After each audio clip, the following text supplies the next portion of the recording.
Por tanto, lo primero que debemos entender en profundidad es cómo se mueven las articulaciones, para luego aplicar resistencia a esos movimientos. Y cuando digo movimiento no me refiero únicamente a la parte, digamos, osteocinemática de, oye, flexión de hombro, abducción de hombro, rotación externa. Eso está bien, es un pequeño acercamiento, pero realmente lo que hay que saber es qué se produce con cada uno de estos movimientos dentro de la articulación. Así estaremos un poquito más cerca de saber qué es realmente lo que puede estar sucediendo. A nivel artrocinemático, que es el análisis del movimiento específicamente dentro de la articulación, en la elevación se produce un rodamiento hacia superior y un deslizamiento hacia inferior de la superficie articular de la clavícula. Por ejemplo, cuando alguien se tropieza y apoya el brazo en el suelo, la fuerza se transmite del húmero a la glena y esto generaría un estrés mecánico excesivo en la articulación acromioclavicular, que difícilmente podría ser tolerado. Pero en este caso tenemos los ligamentos coracoacromiales, en particular el trapezoide, que ayuda a estabilizar la articulación en ese escenario. La elevación de la escapulotorácica es el resultado principalmente de una elevación en la esternoclavicular y una ligera rotación hacia abajo de la acromioclavicular. Esta rotación hacia abajo permite que la escápula se mantenga cerca de la vertical durante la elevación. Si no fuese así y solo se produjese el movimiento en la esternoclavicular, la glena se quedaría mirando bastante hacia arriba. Más bien deberíamos pensar en el movimiento de la escápula como si se diese sobre algo esférico, como un fútbol, y no tanto realmente sobre algo totalmente plano, como un libro. Además, si tenemos en cuenta las diferentes estructuras de las personas con las que trabajamos, veremos claramente que un movimiento, como puede ser la elevación, se producirá de formas distintas dependiendo de la idiosincrasia de esa persona. En la depresión de la escapulotorácica se produciría lo opuesto, depresión de la esternoclavicular y ligera rotación hacia arriba de la acromioclavicular. Articulación glenumeral o GH, la articulación con más movilidad de nuestro sistema y a veces una de las que más problemas da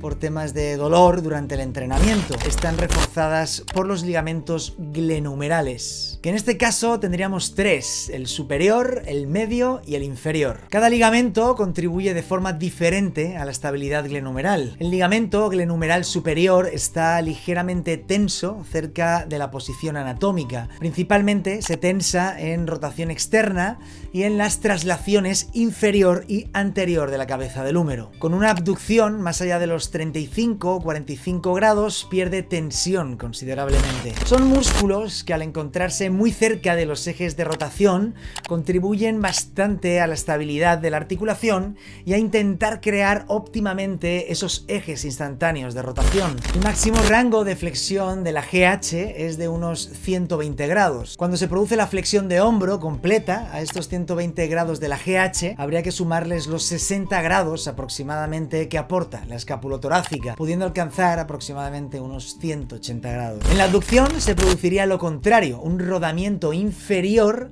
a la vez que una traslación superior de la cabeza del húmero sobre la glena. Si la cabeza del húmero de una persona adulta realiza el rodamiento sobre la glena sin que los músculos produzcan a la vez esa traslación inferior, con solo 22 grados de rotación ya se produciría una traslación superior de 1 centímetro en el espacio subacromial. Recordemos que esta rotación ascendente es la suma de una elevación en la esternoclavicular y una rotación ascendente en la acromioclavicular. En las fases iniciales de la abducción del hombro, cuando el serrato anterior genera la rotación ascendente de la escapulotorácica, este ligamento, que es bastante rígido, se tensa, y esa tensión es la que rota posteriormente la esternoclavicular debido a que el ligamento se inserta en la parte posterior de la clavícula. Pero también se produce una rotación externa de la glenumeral que permite que el troquíter del húmero pase posterior al acromion y de este modo se disminuya el estrés mecánico que potencialmente se generaría en los tejidos subacromiales. El lateral medial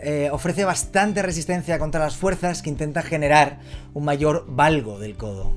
Las fibras anteriores de este ligamento se vuelven tensas cerca de la extensión completa y las fibras posteriores se tensan en los extremos de la flexión del codo. Es la membrana interósea del antebrazo. Esta membrana tiene varias funciones relacionadas con la transmisión de fuerza por la extremidad superior. Imaginémonos realizando cualquier press o unos fondos en paralelas. En torno al 80% de la fuerza de compresión que genera la carga en el antebrazo cruza la muñeca entre el lado lateral del carpo y el radio. El 20% restante de la fuerza de compresión pasa por el lado medial del carpo y el cúbito. Esto podría ser un estrés mecánico excesivo para la articulación húmero-radial. La desviación radial y cubital se mide como el ángulo entre el radio y la diáfisis del tercer metacarpiano. El rango de desviación cubital es de unos 30 grados y el de desviación radial es de unos 15 grados. En este vídeo podéis ver la extensión que se produce en esta articulación mediocarpiana mientras se está limitando el rango de movimiento en el radiocarpiana. Muchos pensabais que igual solo se movía la articulación radiocarpiana, pero no. Durante la desviación cubital, las articulaciones radiocarpiana y mediocarpiana contribuyen prácticamente por igual al movimiento. En la articulación radiocarpiana, el escafoides semilunar y piramidal ruedan cubitalmente y se deslizan radialmente a una distancia significativa. Si nos fijamos en la posición final del semilunar en relación al radio, el grado de deslizamiento radial se hace evidente. En la articulación mediocarpiana también existe movimiento, se produce sobre todo un rodamiento cubital y un deslizamiento pequeño en sentido radial del hueso grande.